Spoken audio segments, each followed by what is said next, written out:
Once upon a time there was a princess named Lucinda, who was drawing some pretty pictures when her daddy called her. Look at this beautiful night. Why don't you come and look at the stars? So Lucinda put down her crayons, went to the balcony, and stood looking up at the sky with Daddy and Mommy.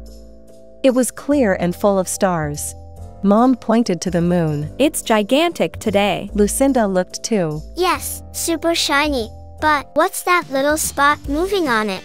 Yes, it's true. There's something moving on the moon. It looked as a mosquito was coming and going, coming and going. Then Mom brought a telescope. And don't you know what they saw? No way, unbelievable. It was platinum. It turns out that Platinum was Lucinda's unicorn, her favorite pet.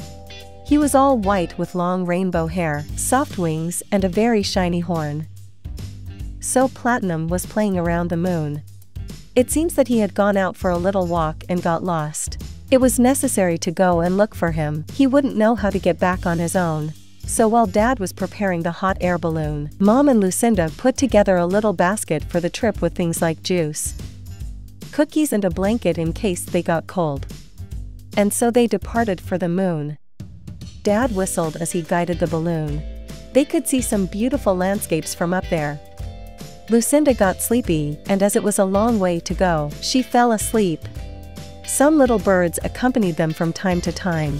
Mom with her binoculars looked at Platinum every now and then, and he was still very happy walking around. The Earth was already far away and Platinum was very close. Lucinda whistled.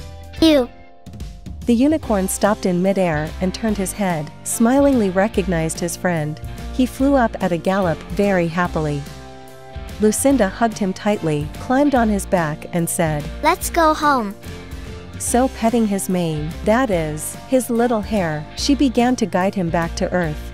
And so they returned, following the balloon that Mommy was now guiding while Daddy was preparing some tea. Once they passed the little clouds, the view was wonderful. There were mountains, plains, waterfalls, rivers, cascades, and some colorful villages. They could see some animals too. When they were close, they could see buildings, monuments, carousels, buses, and many people walking around. Finally they arrived home. They were all very tired from the trip, but very happy to be able to see such beautiful things, so they went to rest. They lay down in their little beds and dreamed about the moon and how beautiful it is to fly. And this is how this beautiful tale ends. If you liked this story, share it with your family and friends, and don't forget to subscribe to our channel. See you soon, here, inside the Storyverse.